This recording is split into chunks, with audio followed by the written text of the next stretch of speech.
كيف لقيت أجهل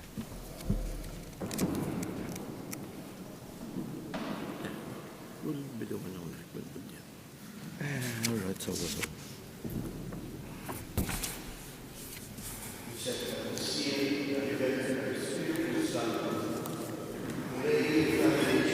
فمي شندر التفهير تيك كريستو المولاي كان مجرب وبعت علينا اياه ندراوه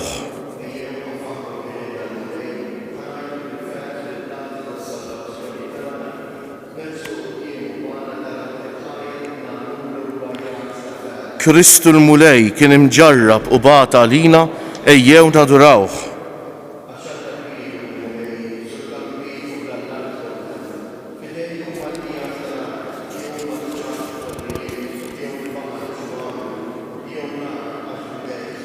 كريستو المولاي كان مجرب وبعت علينا اياه ندراوه اياه نقيموه ونشتهتوا قديمه اركبتينا قديم المولاي اللي خلقنا قال شو ولتانا واحنا البوبلو تالمرة تيو والناش تيو كريستو المولاي كان مجرب وبعت علينا اياه ندراوه موش اللي كنتوا اللوم تسمعوا لهنو لا توبسوش قلبكم بحال في مربة بحال داك النار في مصة في الديزرت متى جربوني وتنتوني من سريتكم قال كم راو داك اللي انا عملت كريستو المولاي كان مجرب وبعت علينا اياه ندراوه على 40 سنة دومت نستملوا دان النسل وينات قلبه محسرة دان البوبلو وطريقاتي ما يعرفوش عليك خلفت في العدب تياي ما يدخلوش في المستريخ تياي كريستو المولاي كان مجرب وبعت علينا اياه ندراوه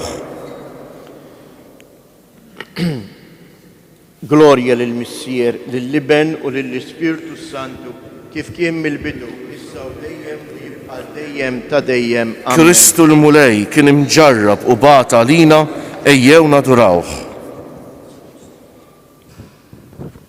شمس ديفينا تالجستيزيا انت وتروت يوم جديد فوق ارتنا كتشسويت ودلام تمخنا رجع الدول على خدمة شرقة بحال ما طيتنا الزمين الطيب املوا كل بلنديمة لقلبنا باش تيوبيتك ليك تدور للحاطيين لخنينتك تقدر منك نستناو الجراتسيا باش تعكيس من الأهم الراينا نفدو الدين اللي بيخطب بينا بالوقات والحزن تانا قال شريسة اليوم تيك لفخين تسجدد كلش ونشتيق نحيي روحنا على فرق كبير تصلتنا تيك ليك ترينيتا هنينا وجنا فلارت الكل نقيمو جدد فينا قلبنا ندمة باش نعنولك آنية جديدة أمين كجوبكم نسيبوا باجن 24 السلمي نقعدوا بالقادة فرحت متى فرح روحي القديتيك أشليك سيدي ينرفع روحي أتيني ودن مولاي وجبني أليشينا مسيكن وفقير حارس لي هايتي عشينا تويب سلفا القديتيك أشفيك التامة انت الله تياي هنا لي سيدي أشليك نايت الهين كله فرح روح القديتيك أشليك سيدي ينرفع روحي أشينت سيدي تويب وتحفر كله كتيبا على كل مين سيهلك آتي ودن مولاي الطلبة تياي اسم اللحن تللفيق تياي في يوم النكت تياي انسيهلك أشنت زقور توجبني ختم بحالك فصل اللات مولاي وشين بحال ميل تيك الجلوس كلها اللي عملت يجوا يجتهدوا قدامك ويسبحوا اسمك سيدي أش كبير انت وميل تلاجب تعمل انت وحدك الله أريني مولاي طريقاتك باش نمشي في السوة تيك أعطيني قلب وحدة باش يكلي البزع تا اسمك قلبي كله نسك خير مولاي الله تيي ونسبح اسمك على دايم أش كبيرة اي التيبة تيك مياي انت خلصني من ايخ المويت والله ناس كبرين قاموا عليا ġema nies qawwija jonżbuli ħajti, huma nies li ma jagħtux kasek. Int Alla Sidi ħanin u twajjeb, iddum biex tadab kollok tieba u fedeltà. ħares lejja u ħenna lija, għati qawwa lil qaddej tiegħek, salva l-ibn tal-qaddejja tiegħek. Urini sinjal ta' tjubitek, ħajaraw u jitħawdu l-dewwa tiegħi, għax int mulej tenni u tfarraġni. Glorja lill-Missier u lill-Iban u lill-Ispiritu Santu. Kif kien mill-bidu issa u dejjem u jibqal dejjem ta' dejjem. Amen. Flimkien ferraħ ruħ il-qaddej tiegħek, għax lejk Sidi jinnerfa ruħi. Ħieni il-bniedem li jimxi fis-sewwa u jgħid id-dritt. Intom li fil-bot tinsabu, isimgħu jien x'għamil. Intom li qegħdin fil-qrib kunu għafu s-seta tiegħi. Il-ħadd jafsijon twerwru fuq il-ħżiena waqa' il-biża'. Min minna se joqgħod ma nar irriedi, min minna se joqgħod ma nirrien dejjem iħeġġu. Min jimxi fis-sewwa u jgħid id-dritt, min jistmer il-qrieħ miksub bil-qerq. Min iwarrab idejh mir-rigali ta' min irid jixtrih, min isott widnejh biex ma jismax b'tixrid ta' dmija. Min jala għajnejh biex ma jarax il-ħażen. Dan jammar floli fortizzi ta' żonqor il-ken tiegħu. Il-ħobs tiegħu isibu u l-ilma qatt ma jonqsu. Glorja lill-Missier u lill-Iban u lill-Ispiritu Santu. Kif kien mill-bidu issa u dejjem u jibqal dejjem ta' dejjem. Amen. Flimkien ħien il-bniedem li jimxi fis-sewwa u jgħid id-dritt. Għajtu bil-ferħ quddiem il-mulej is-sultan. Għannu lill-mulej għanja ġdida, għax għamel ħwejjeġ tal-għaġeb. Ġibitlu r-rebħa l-lemenija tiegħu u d-drieħ imqaddes tiegħu.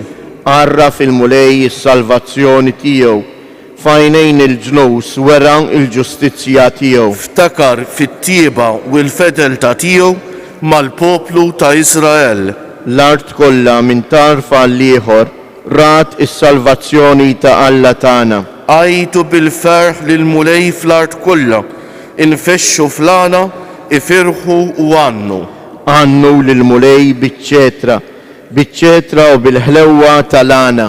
Bit-trombi u bid-daq tat trumbetti, għajtu bil-ferħ quddiem il-mulej, is-sultan. Ħajriet il-baħar u kull ma fih, id-dinja u kull ma jammar fija. ħajċabċbu ix-xmajjar idejhom u l-muntanji fl-imkien jgħajtu bil-ferħ. Quddiem il-mulej għax ġej biex jagħmel ħaq mill-art. U jagħmel ħaq mid-dinja bil-ġustizzja u mill-popli bis-sewwa. Glorja lill-Missier, lill-Iben u lill-Ispiritu Santu. Kif kien mill-bidu issa u dejjem u jibqal dejjem ta' dejjem. Amen. Għajtu bil-ferħ quddiem il-mulej is-sultan. Mill-ktieb tad-Deuteronomju. Min fost il-popli kollha li jinsabu fuq wiċċ l-art, lilek għażel il-mulej Alla tiegħek biex ikun il-poplu miksub tiegħu, għax ħabkom u għax ried iżomm il-ħalfa li ħalef lil missirijietkom. Kien għalhekk li l-mulej bejt qawwija ħariġkom u fdiekom minn dar il-jasar minejt il-farawn, is-sultan tal-Eġittu. Għaraf mela li l-mulej Alla tiegħek u Alla l-fidejl li jżomm għal 1000 nisel il-patt u t-tieba tiegħu ma' ħbiebu u ma' dawk li jħarsu il-kmandamenti tiegħu. Alla jeħlisni mix-xibka tan-nassab. Alla jeħlisni mix-xibka tan-nassab. Ibedni minn kull qerq. Mix-xibka tan-nassab. Glorja lill-Missier, lill-Iben u lill-Ispiritu Santu. Alla jeħlisni mix-xibka tan-nassab. Ummu bil-wifqa. Il-mulej jgħid, xejn taħsbu li ġejt inwaqqa l-liġi jew il-profeti. Jien ma ġejġ biex inwaqqaħhom iżda biex inwassalhom għal perfezzjoni. namlu s-sinjal tas-salim. Imbirek il-mulej Alla ta' Izrael għaliex ġejżur u jifdi lill-poplu tiegħu. U waqqaf għalina qawwa ta' salvazzjoni f'dar David għaddej tiegħu. Bħalma kien wiegħed fil-moddi fomm il-profeti għad-disejn tiegħu. Biex isalvana mill-edewwa tagħna minn idejn dawk kollha li joboduna. Bekk juri ħniena ma' missirietna u jiftakar fil-pat għaddejs tiegħu. Fil-ħalfa li ħalef lill-Abraham missierna li jagħtina. Li meħlusin minn idejn l-edewwa tagħna naqduh bla biża'. Tul ħajjitna kollha bil-ġustizzja u l-qdusija qudiemu. U inti tfajjel tissejjaħ profeta tal-oli għax tmur qabel il-mulej biex tħejjilu triqatu. Biex tarraf lil poplu tiegħu bis-salvazzjoni bil-maħfra ta' dnubietom. Ħirġa mill-qalb ħanina ta' Alla tagħna li batilna mill-oli iż-żjara tax-xemx tiela. Ħajdawwal lil dawk li jinsabu fid-dlamijiet u d-del tal-mewt, ħajmexxi l-passi tagħna fit-triq tas-sliem. Glorja lill-Missier, lill-Liben u lill-Ispirtu Santu. Kif kien mill-bidu issa u dejjem u jibqa' dejjem ta' dejjem. Ammen. Flimkien Il-mulej jgħid xejn taħsbu li ġejt inwaqqa l-liġi jew il-profeti, jien ma ġejtx biex inwaqqagħhom, iżda biex inwassalhom għal perfezzjoni. Is-Salvatur tagħna neħħa l-qadim u ġeddet kollox u ried li l-bnedmin isiru ħolqien ġdejt fih. Imberkuh u b'tama qawwija ngħidulu: Mulej ġeddidna bl-ispirtu għaddejs tiegħek. Mulej, intu għedna semma ġdejt u għar ġdida. Tiqafx iġġeddidna bl-ispirtu tiegħek biex niġu nitennew bejk għal dejjem f'Ġerusalem il-ġdida. Ħudna bħaddiema miegħek biex nimlew id-dinja bl-ispirtu tiegħek. Ħalli l-għaqda tal-bnedmin isaħħilha iżjed tilħaq l-iskop tagħha bil-ġustizzja u l-imħabba u s-sliem. Għamel li jinwarbu minna kull qas u nuqqas ta' ħsieb. Imliena bl-għaxqa tad-doni tiegħek tas-sema. Eħlisna mid-deni, mulej. Tħallinniex nimbidlu minn fruwat li nessuna il-ġejt veru.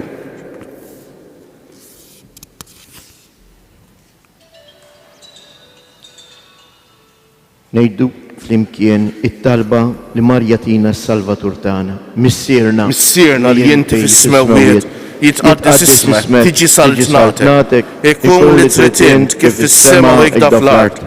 Ħobsna ta' kuljum atina llum, aħfrilna dnubietna, bħalma naħfru lil min ħati għalina, la taħalniex fit-tiġrid, iżda ħlisna mid-deni. Atina mulej li bil-ħarsien tar-randan niksbu fil-erf u nitajxu blikel tal-kelma tiegħek biex narfu nitraznu bħajja qaddisa u nitannew lilek qalba kollha u nkunu dejjem maqudin qalb waħda fit-talb.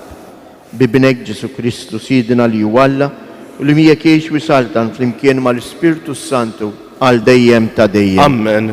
Imbirku lil-mulej. Inroddu ħajr lill-Alla.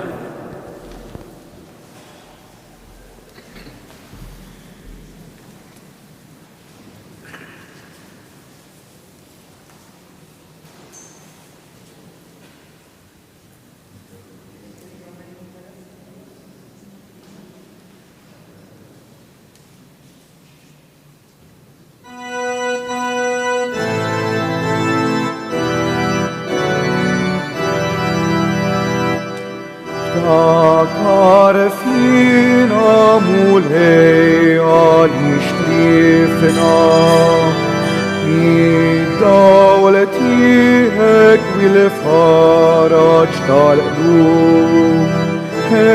Għalina u f'jismek eħlisna, mil-sarat li ġarrabna fidnu.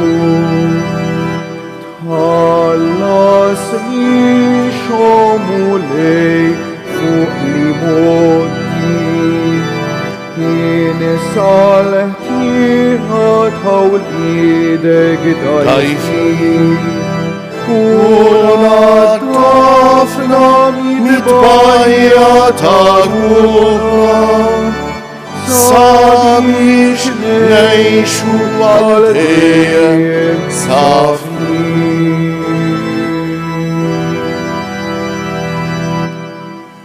Nixtieq qabel nibdew nagħmlilkom appell kjoġobkom biex titfu l-mobiles. Da żmien diffiċli tqaddes qudiesem mingħajr mobile ma jdoq. Għalhekk nitlobkom minn qalbi jitfuhom kjoġobkom il-mobiles biex ma jtelfunix tal-mument tal-qasabiħa mal-mulej. Fl-isem tal-Missier u tal-Iben u tal-Ispiritu Santu, ammen. Il-grazzja ta' Sidna Ġesu Kristu l-imħabba tal-Alla u l-għaqda fl-Ispiritu Santu tkun magħkom il-koll. Nixtieqilkom l-għodwa tajba l-ewwel nett eżis futej, inġbarna hawnhekk f'dar il-mulej tas-santwarju għażiż tagħna llum l-erba', jum ta' devozzjoni speċjali, Omna Marija li trid tagħmel magħna dan il-vjaġġ għad-dejs tar-Randan imqaddes. Naħseb xi ħaġa mill-iktar importanti fir-Randan eżis ħutija is-smigħ tal-kelma. Ejjew għalhekk nitolbu l-mulej jħeġġilna qalbna. Ħanisimgħu l-kelma tiegħu nirriflettu fuqha u ngħixuha fil-ħajja tagħna. Ejjew fi skiet ta' qalbna b'umiltà nitolbu maħfra lil mulej għal ħtijietna.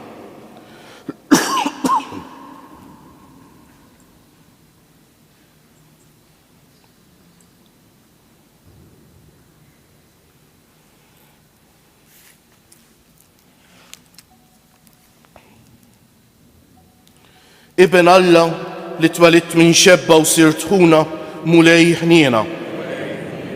Iben il-bniedem li taftader in-natura dajfa tagħna l-bnedmejn, Kristu ħniena. Iben il-kbir tal-Missier li ssalva lil ħutek u twassalhom fis-sema, mulej ħniena. Iħenna għalina Alla li jista' kollox, jaħfrilna dnubietna u jwassalna għal ħajja ta' dejjem.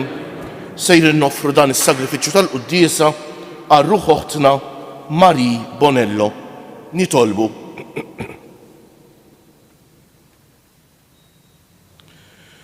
Atina mulej li bil-ħarsien tar-Randan nikbru fil-arf u nitajxu bl-ikel tal-kelma tiegħek biex narfu nitrażnu bħajja qaddisa. Ninataw lilek qalbna kollha u nkunu dejjem maqudejn qalb waħda fit-talb. Bibnek Ġesu Kristu Sidna li huwa Alla u miegħek jgħix u jsaltan fl-imkien mal-Ispiritu Santu għal dejjem ta' dejjem.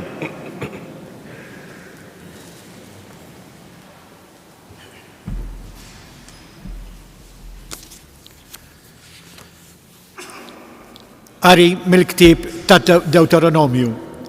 Mosè kellem lill-poplu u qal: U issa Iżrael għatu widen għal liġijiet u l-ordnijiet li qiegħed nagħallimkom tagħmlu, ħalli tgħixu u tieħdu l-art li se jagħtikom il-mulej Alla ta' missirijietkom. Araw, jien għallimtkom liġijiet u ordnijiet kif ikmandani l-mulej Alla tiegħi biex tagħmluhom sewwa fil-pajjiż li fih se tieħdlu biex ikun tagħkom. Ħarsuhom u għamluhom għax hekk tidhru għorrif u għaqlin f'għajnejn il-ġnus li kif jisemgħu b'dawn il-liġijiet kollha jgħidu: m'hemmx poplu ieħor għaref u għaqli għajr dan il-ġens kbir. Għax liema ġens hu kbir u hekk kbir li għandu l-Allat qrib tiegħu, daqskemm hu qrib tagħna l-mulej Alla tagħna kull xejn insejħulu. Jew liema ġens hu hekk kbir li għandu l-liġijiet u ordnijiet hekk sewwa daqs dak kollu li fija din il-liġi li qed noffrilkom illum jien. Biss iftaħ għajnejk u qgħod attent ħafna għalik innifsek li ma tmurx tinsa l-ħwejjeġ li rajt b'għajnejk, tħallihom xi warbu minn qalbek tul il-jiem kollha ta' ħajtek, imma għallimhom lill-uliedek u lill-ulied uliedek. Il-kelma tal-mulej. Sebbaħ Ġerusalem il-mulej. Sebbaħ Ġerusalem il-mulej, faħħar l-Alla tiegħek Sion u jisaħħaħ l-istaġen ta' bwiebek u jbierek ġewwa fik l-uliedek. U jibgħat fuq l-art il-kman tiegħu bil-ħaffa tiġri il-kelma tiegħu, jibgħat is-silġ bħas-suf, ixerred bħall-irmiet il-ġlata. U ixandar kelmtu lil Ġakob, il-liġijiet u d-digriti tiegħu lill-Iżrael.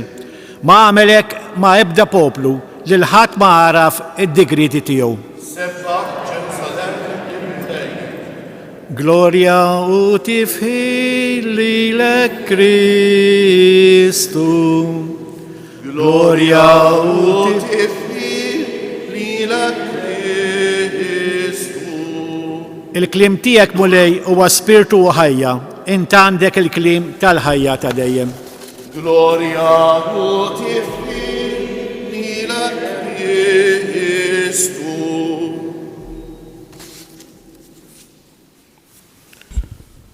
Il-mulej ma'kom.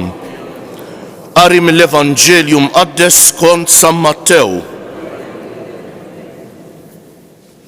F'dak iż-żmien Ġesu qal lid-dixxipli tiegħu xejn taħsbu li ġejt inwaqqa' l-liġi jew il-profeti? Jien ma ġejx biex inwaqqagħhom, iżda biex inwassalhom għall-milja tagħhom. Tassew ngħidilkom li sa ma jkunu għaddew is-sema u l-art, anqas li żaritra jew tikka waħda mill-liġi ma titneħħa sa ma jkun seħħ kollox. Jekk mela xi ħadd iġib fix-xejn wieħed mill-iżgħar minn dawn il-kmandamenti u jgħallem lin-nies biex jagħmlu l-istess, dan jissejjaħ l-iżgħar fis-saltna tas-smewwiet. Ma min ħarishom u jgħallimhom, dan kbir jissejjaħ fis-saltna tas-smewwiet. Il-kelma tal-mulej. Noqogħdu bil-qiegħda kieġobkom. Wieħed mill-isbaħ doni eżis ħuti li tagħna il-mulej bla dubju huwa l-libertà. Alla ħalaq il-bniedem liberu. Il-bniedem mhuwiex bniedem kieku mhuwiex liberu. Il-bniedem Alla taħ il-kapaċità li jażelu u xekk fil-ħajja tiegħu. Jażel x'jixtieq jagħmel f'ħajtu. Il-libertà hija don mill-isbaħ li jekk teħodielu l-bniedem, il-bniedem jirribella. U allura kemm importanti li nirrispettaw il-libertà ta' xulxejn. Meta bniedem iħossu mġiegħel jagħmel xi ħaġa żgur li ma jagħmilhiex bil-qalb. Żgur li ma jkunx kuntent. U allura kemm importanti li jekk naċċettaw id-differenzi ta' bejnietna, naċċettaw li ma naqblux fuq kollox, u hekk sa fejn hu possibbli u x'hekk ma naqgħod inġalu lil ħadd jagħmel xi ħaġa kontra qalbu, anzi qatt ma nagħmlu dik.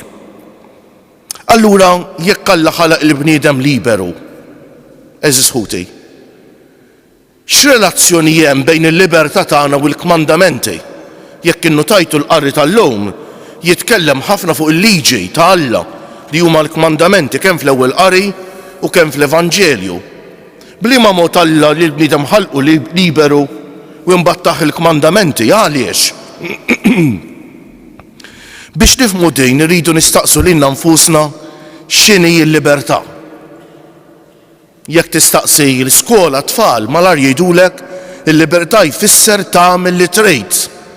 Hekk naħsbu li hija l-libertà, jiena għandi libertà li nweġġa' lil ħadd ieħor, jiena għandi libertà li nuża l-sini kif irrid jien.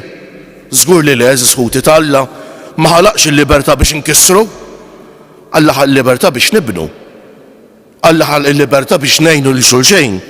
Alla ħal il-libertà biex ikunu responsabbli tagħna nfusna.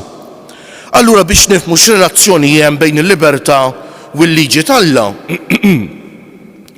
Eżis ħuti jew naħsbu ftit fir-regoli tat-traffiku. Jien Alla ħares qatt nista' jfettilli nidħol fil-karozza u ngħid irid nagħmel li rrid u ma nagħtix każ tar-regoli tat-traffiku u x'hekk. X'inkun nagħmel daqshekk, nagħmel ħsara lill-oħrajn u ħsara lili nnifsi. L-istess il-libertà eżis ħuti jekk narawha bħala tagħmel li trid, tkun tfisser biss nagħmel ħsara lill-oħrajn u ħsara lili nnifsi ta' eżis ħuti. Il-kmandamenti qishom ir-regoli tat-traffiku għal ħajjitna. Ħajjitna wkoll qisha vjaġġ. U f'dan il-vjaġġ biex aħna ma nużawx il-libertà tagħna ħażejn, il-mulej tagħna dawn l-għajnuniet għaddisa il-liġi talla u xekk iżisħuti biex aħna nużaw il-libertà tagħna għal ġid u mhux għad-deni. Walla xi fisser meta ġu għalilna jien ma ġejx biex inwaqqa l-liġi u l-profeti iżda biex inwassalhom għall-milja tagħhom. Għad li l-liġi talla hija tajba u qaddisa fiha nnifisha, però fiha difett, eżisħuti, li fih it-Testament il-qadim kollu m'għandux soluzzjoni għad-dnub, m'għandux soluzzjoni għal meta l-bniedem jiżbalja. U x'hekk, dik is-soluzzjoni joffriha biss Ġesu, eżisħuti. Allura nagħmlu ħiltna kollha biex ngħixuhom il-kmandamenti talla għax kif qalilna Ġesu sal-aħħar taż-żmien ma titneħħa l-ebda tikka minnhom, imma narfu wkoll aħna bnedmin dgħajfa u li minkejja li forsi nagħmlu ħilitna xorta niżbaljaw. U għalhekk Ġesu huwa s-salvazzjoni tagħna, Ġesu l-milja tal-liġi, Ġesu li jurina li l-liġi tinġabar f'kelma waħda li hija mħabba u x'hekk. Hija għalhekk nitolbuh bil-qalb lil mulej illum jagħtina l-għajnuna tiegħu biex il-liġi ngħixuha fil-milja tagħha u biex ta' bilħaq nikbru dejjem aktar fl-imħabba u fir-rispett lejn xulxin.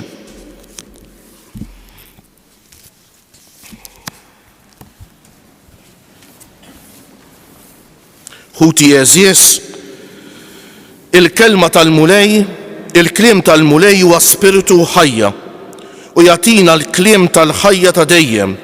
Nitolbu biex f'dan ir-randan nagħtu widen għall-kelma tiegħu inħarsuha fil-waqt li ngħidu tkun il-kelma tiegħek musbieħ li jdawwal triqatna. Tkun il-kelma tiegħek musbieħ li jdawwal triqatna. Għall-katekisti u dawk li huma msejħin biex iwasslu l-kelma fost ħuthom l-aktar fost it-tfal u ż-żgħażagħ nitolbu tkun il-kelma tiegħek musbieħ li jdawwal triqatna.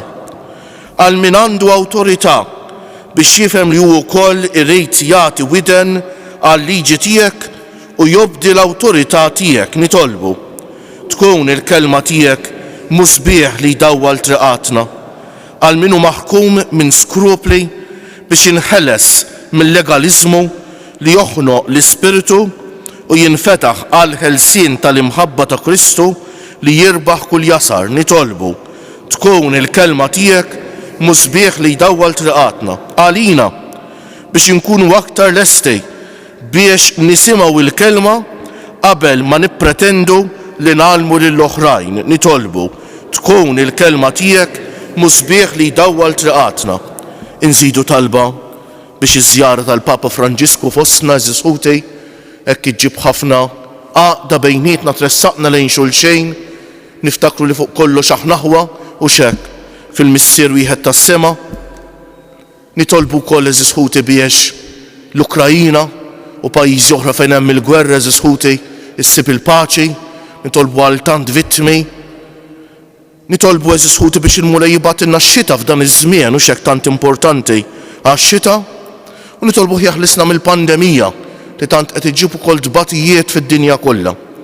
Hekk fiskiet, hekk maqudin ma tant ħutna li jsegwuna permezz ta' television jew radio jew mezzi oħra, maqudin f'talba lil Alla minn dan is-santwarju għażejs hekk nafdaw it-talba tagħna f'idejn l-Om tagħna tas-sema ħadd tressaqa hi quddiem Ġesu bina. Fiskiet noffru t-talb tagħna.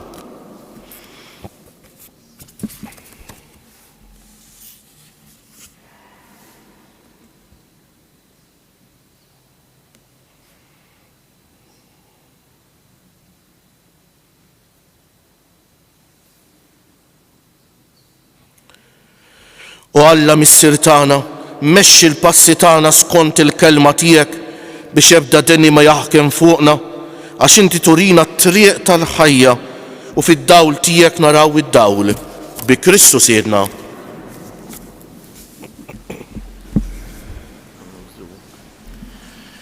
Skużawni, min għandu il-karozzi qudiem il-bolards jekk jogħġbu imur inaħħihom.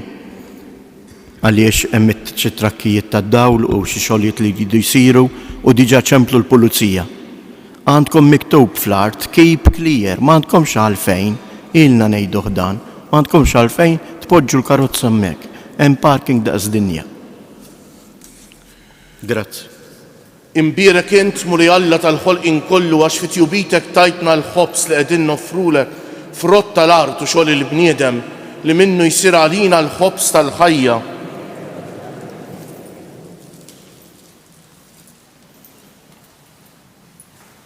Bil-misteru f'dan l-ilma u mbejt ikollna sem fin-natura divina ta' Kristu kif hu jissieħeb magħna fin-natura tagħna l-bnedmin.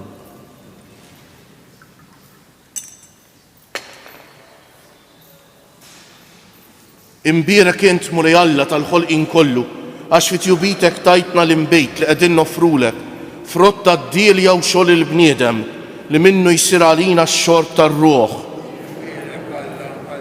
Il-qana mulej Alla tagħna li unħiedma quddiemek u għamel li jkun jogħġbok dan is-sagrifiċċju li sejrin noffrulek. Naddafni mulej miħżuniti u d-dnub tiegħi neħħili.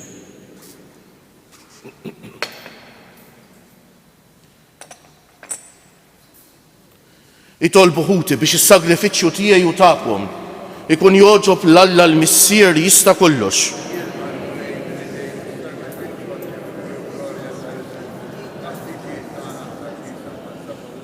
Il-qamulej jittalbu l-offerti li l-poplu tiegħek qiegħed jagħmillek u biet minnu kull awċ lilna li qegħdin niċċelebraw il-misteri tiegħek bi Kristu sirna. Il-mulej magħkom, nerfew lubna l-fuq, niżżu ħajr lill-mulej Alla tagħna. Sewwew xieraq tas-sew mulej missier qaddejs, Alla ta' dejjem li tista' kollox. Tajjeb u taġid tas-salvazzjoni tagħna li dejjem u kull imkien inroddulek ħajr. Int tas-saħħa ta' wliedek waqt ġdejt u s-safa ta' ruħhom għażiltilhom żmien fis-sena biex fih ifittxu jinħallu minn kull ġibda ħażina u jinqdew bil-ġid li jgħaddi hekk li jiżjed jintrabtu ma' dak li jibqa' l dejjem. Għalhekk mal-qaddisin u l-anġeli kollha infaħruk u intennulek bl-għeda qaddejs, qaddejs, qaddejs, mulej Alla tal-eżerċti, is-smewwiet u l-art mimlija bil-glorja tiegħek u sanna fil-għoli tas-smewwiet, imbierek minn ġej fisem il-mulej u sanna fil-għoli tas-smewwiet.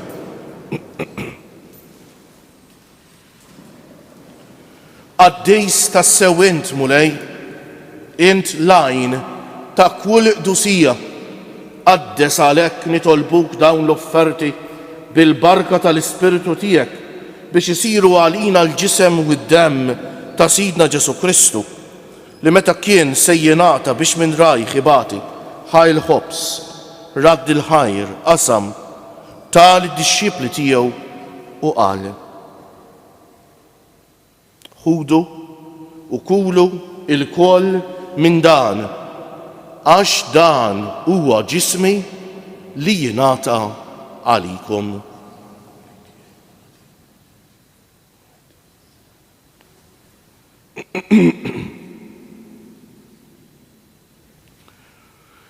Ekk ukoll wara li klaħ l-kalċi reġa' radd il-ħajr tal id-dixxipli tiegħu u qal: ħudu u ixorbu minnu il-koll għax dan huwa l-kalċi ta' demmi tal-patt il-ġdejt li jibqa' l dejjem, id-demm li jixxerret għalikom għall-bnedmejn kollha għal maħfra ta' dnubijiet.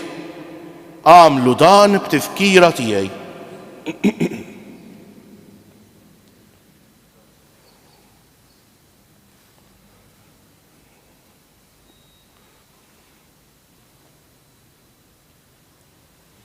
Dan hu l-misteru tal-fidi, salvana int u salvatur tad-dinja għax bis-salib u l-qawmin tiegħek inti fdejtna. Għalhekk aħna nagħmlu dan b'tifkira tal-mewt u l-qawmien ta' Sidna Ġesu Kristu nofrulek missier il-ħobs tal-ħajja u l-kalċi tas-salvazzjoni u nroddulek ħajr għax oġbok tilqana hawn quddiemek biex naqduk u mit-ċokun tagħna nitolbu li l-Ispiritu Santu jaqadna f'ġisem wieħed lilna li nieħdu sehem mill-ġisem u d-demm ta' Kristu.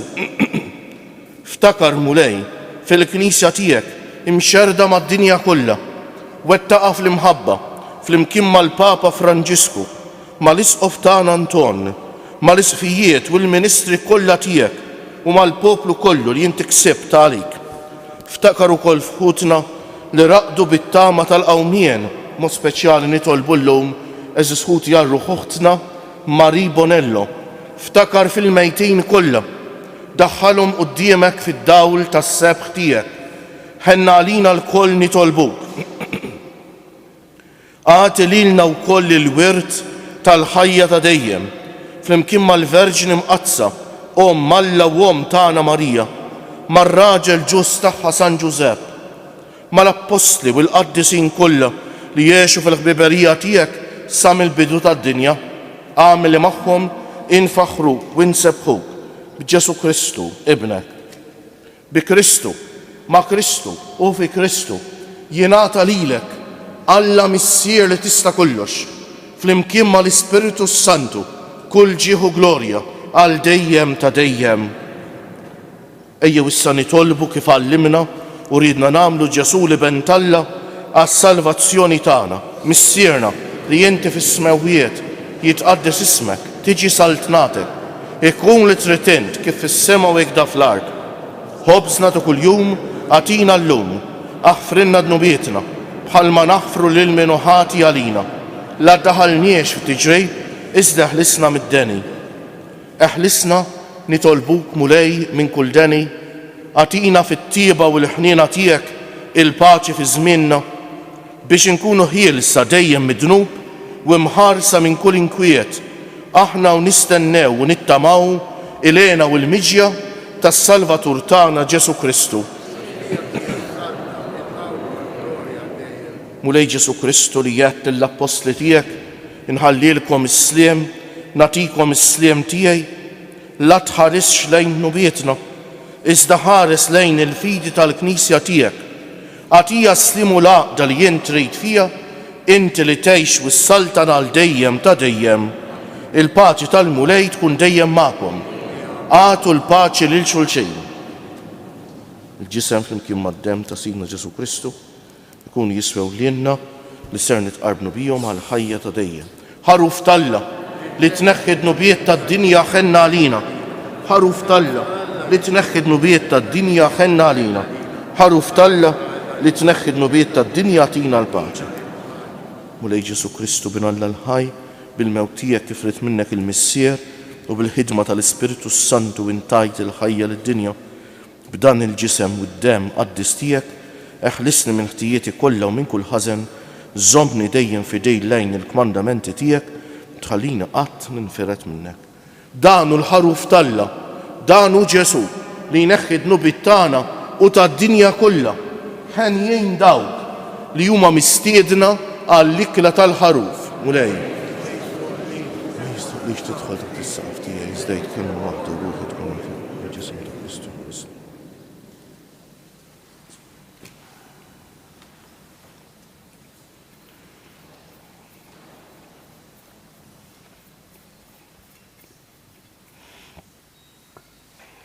Dem ta' Kristu jħarisni għal ħajja ta' dejjem.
min jgizlek dak ix-xew kienu l-ħafna dnubi tiegħek Ġesu twajjeb ħaferu ħel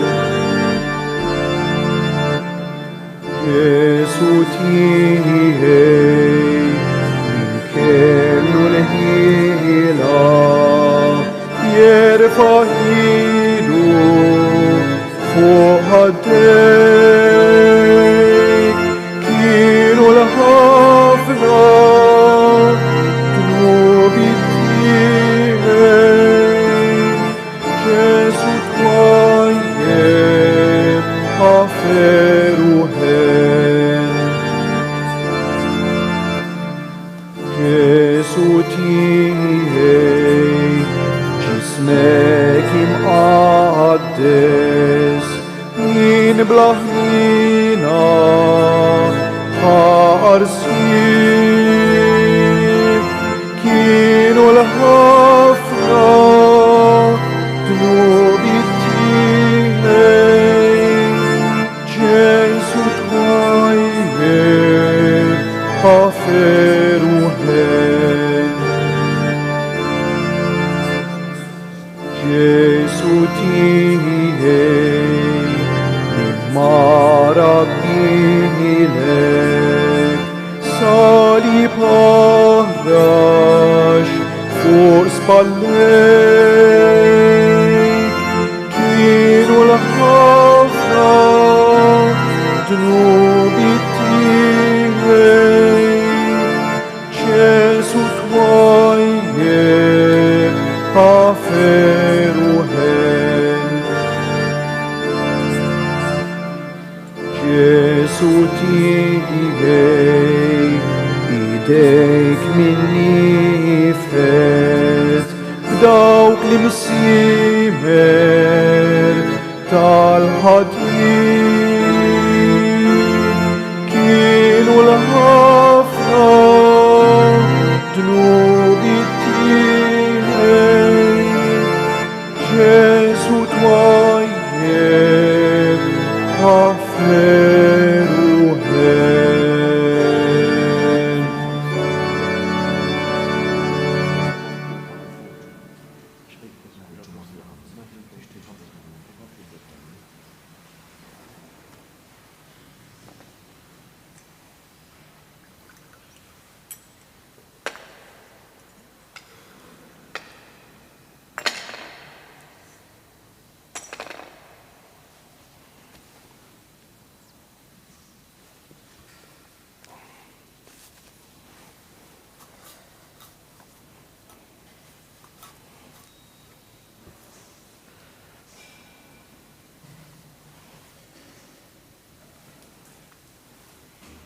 Ejju nqum il-wieqfak joġobkom nitfgħu ħarsitna fuq Ġesu msallab u bil-qalb insellmulu.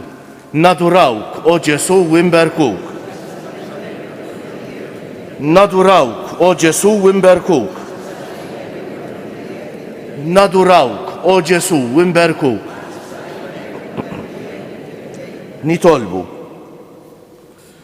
Qaddisna mulej b'dan l-ikel tas-sema li ħadna u żommna l-bogħod minn kull għarq biex ikun jistħoq ilna kull ma wettna bi Kristu Siedna.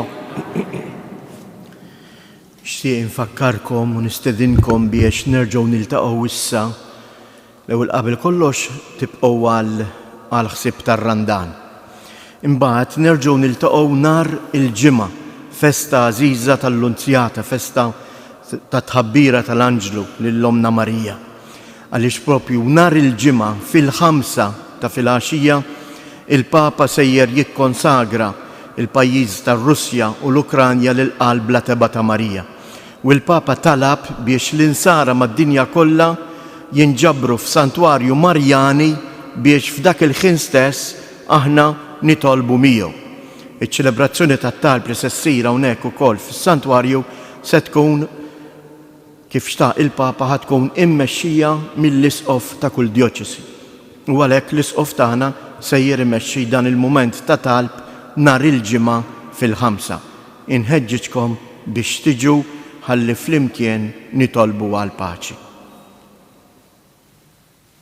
Il-mulej ma'kom.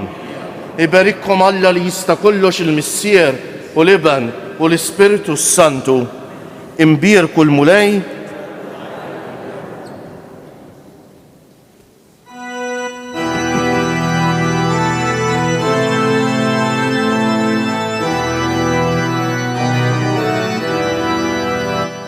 O Madonna taħadmu qalb ħelwa ta' Marija jitlob lil Ġesu għalina nitolbu kolna mikkija il-biki tiegħek taħnina juridu l-uri kbar liġibu fil-qalb tiegħek tnubitna b'tanti mirar. O Madonna taħdmu qalb ħelwa ta' Marija. Fl-isem tal-Missier tal-Iben tal-Ispiritu Santu, mulej Ġesu, kompli biddel il-qlub tagħna minn qlub tal-ġebel fi qlub tal-laħam. Ħalli aħna li bdejna din il-mixja tar-randan inkompluha ħalli niltaqgħu miegħek u narfuk dejjem aħjar. Int li tgħix wis-Saltan għal dejjem ta' dejjem. L-erba' li għaddiet tkellemna fuq it-talb u kkonkludejna ngħidu li it-talb hija dik l-esperjenza li tbiddel il-qalb. Għalhekk illum ħanitkellmu fuq il-konverżjoni. Hekk l-iskop kollu tar-randan huwa l-konverżjoni. Fil-gruppi taż-żgħażagħ kien hemm wieħed kien qal li jien ma nafx nagħmel ir-randan. Noqogħdu nsumu nagħmlu l-penitenza, ma niklux ħelu. Irridu nqerru, immorru aktar il-Knisja u x'ħanamlu nagħmlu ir-randan. Biex inkunu għamilna xi ħaġa esterjuri, għamilna ħafna ġesti. U din il-mistoqsija hija vera, għax kultant l-affarijiet jiġu u ma nkunux nafu għalfejn qegħdin nagħmluhom. X'jiġi jagħmel ir-randan jekk mhux biex nikkonvertu? Imma aħna mhux diġà nemmnu fi Kristu. Kif ħa nikkonvertu jekk diġà nemmnu fi Kristu? Min xiex ħa nikkonvertu? Għal xiex ħa nikkonvertu? Dawn huma mistoqsijiet importanti li nibda billi nagħmilhom ħalli nkunu nafu lejn fejn aħna sejrin. U hekk ukoll tul ir-randan kollu għandna bżonn inkunu nafu fejn qegħdin u fejn sejrin. Il-fidi tagħna mhijiex għamja. Il-fidi tagħna hija mixja lejn id-dawl, li tħares lejn id-dawl, li vera kultant id-dawl hija mmixa. Imma l-hemmhekk trid tmitt il-pass. U għalhekk ma nistgħux nagħlqu għajnejna u ma nkunux nafu għalfejn qegħdin nagħmlu dak li qegħdin nagħmlu. Hemm esperjenza fil-bidu tal-ħajja ta' kull wieħed u waħda minna ta' kull bniedem li ħattina dawl fuq dan kollu. Hekk tafu intom meta tarbija titwielet l-ewwel trawma tagħha hija li tinfiret mill-omm. Imbagħad l-esperjenza ta' ġenituri ta' omm missier huma xi ħaġa li hija esterna għalija. Il-missier u l-omm huma l-barra minna. Imma bil-mod tibda tifforma fil-kuxjenza, fil-qalb tagħha, fil-ħsieb tagħha dik it-tarbija li qed tikber. Tibda tifforma x-xbija tal-omm u tal-missier, tibda ssir taf x'inhu omm u missier.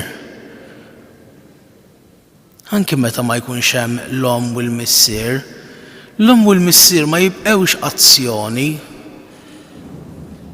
L-omm u l-missier ma jibqgħux isem biss. Dak ifisser li t-tarbija qiegħda tikber. Dak ifisser li bil-mod il-mod dik il-persuna qed tiżviluppa.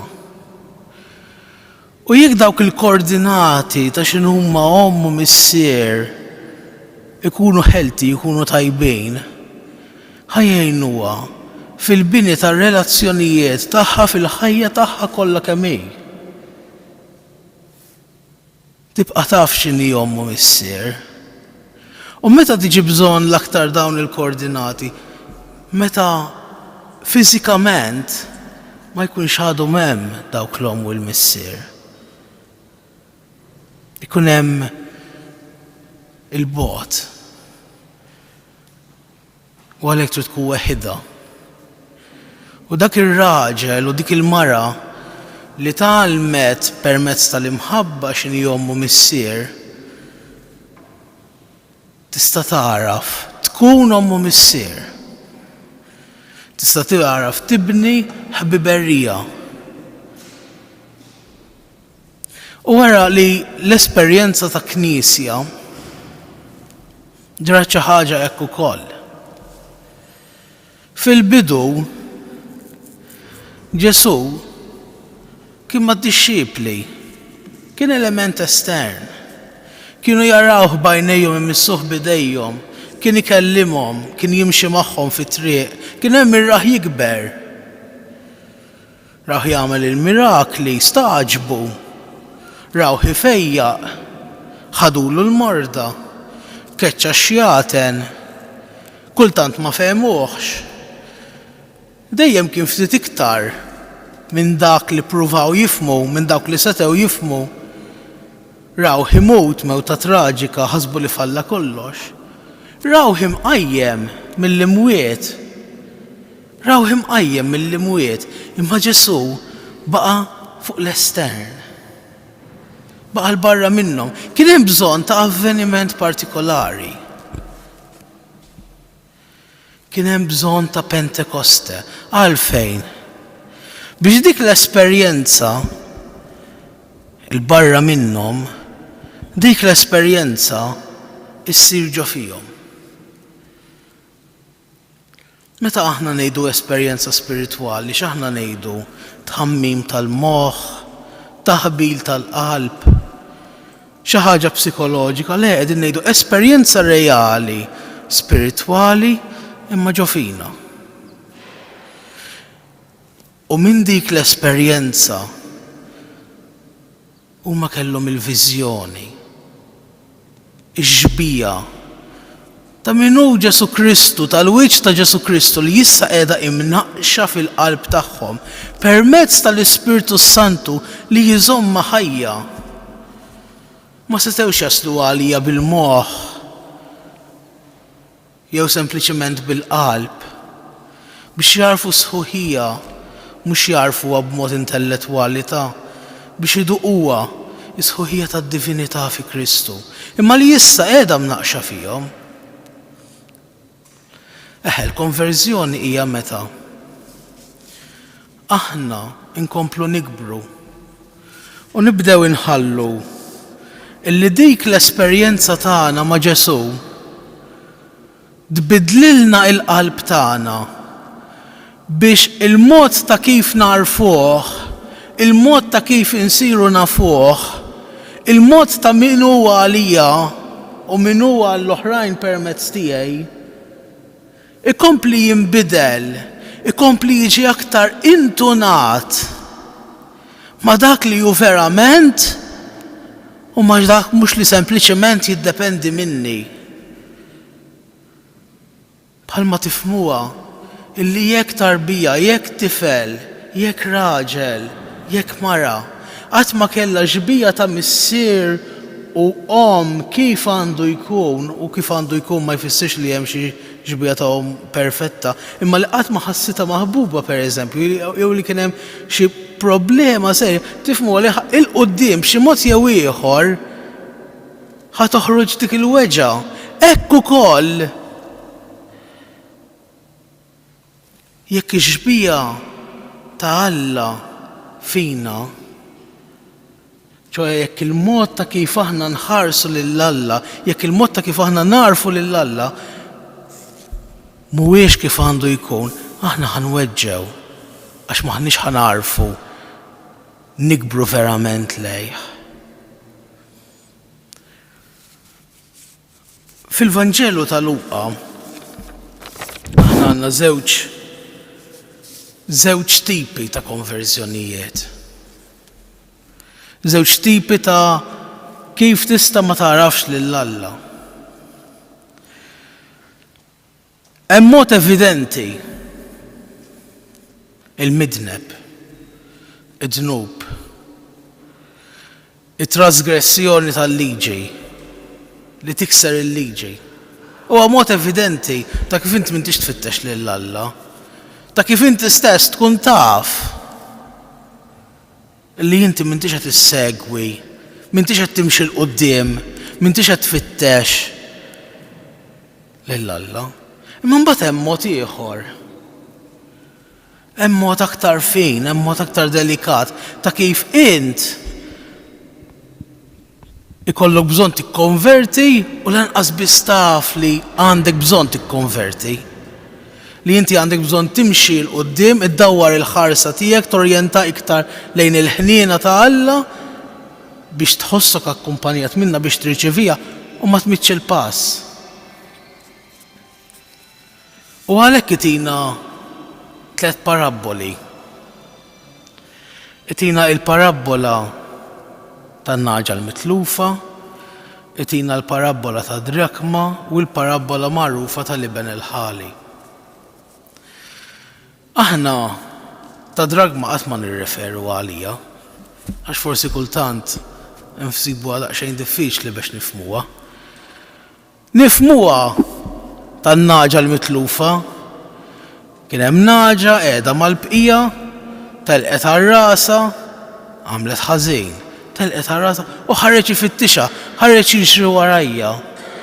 Okej. Imma ra drakma ma marret imkien, id-drakma intilfet ġod-dar. Id-drakma minn għalija qiegħda f'posta u kienet mitlufa xorta.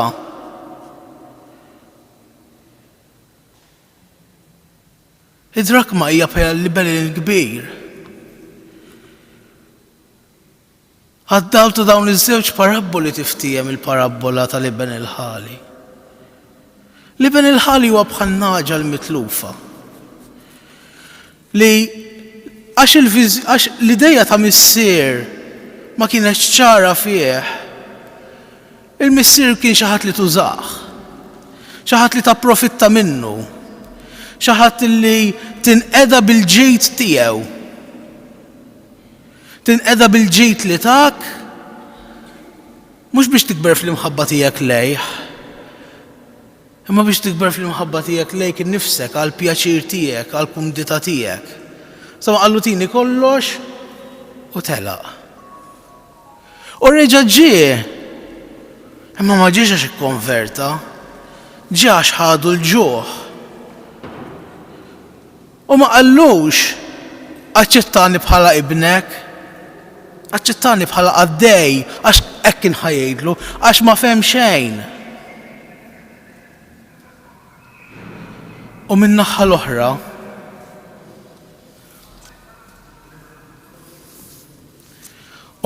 l-oħra għandna liben il-kbir. Liben li qatt ma għex bħala iben. Li għex dejjem bħala għaddej biex minn għalih joġob lil missieru. U dak li kien ta' missieru qatt ma kien tiegħu. Mela x'inhi l-esperjenza tal-paternità jekk mhux taqsam mal-ferħ tal-missier. Ex ta' skjaf ġo daru. Minnar ma kien jaf. Il-ħniena ta' Alla, il-ħniena ta' Alla intarfet. Xħelli l-liben il-ħali ma ħalliex jispiċċa dik il-frażi. Ma qallu xej vejja bħala għaddejja xintħaqaq. Le, imma reġa poġġieħ fil-ħelsien ta' iben. U qoddim dik li mħabba motija, hemmhekk seta' jaraf x'inhu missier. U qoddim li mħabba motija li toħroġ tfittex liben il-kbir, loġikament kellu raġun f'kollox liben il-kbir. Barra f'ħaġa waħda li ma stmaħ qatt ta' missieru lil missieru, imma ta' padrun.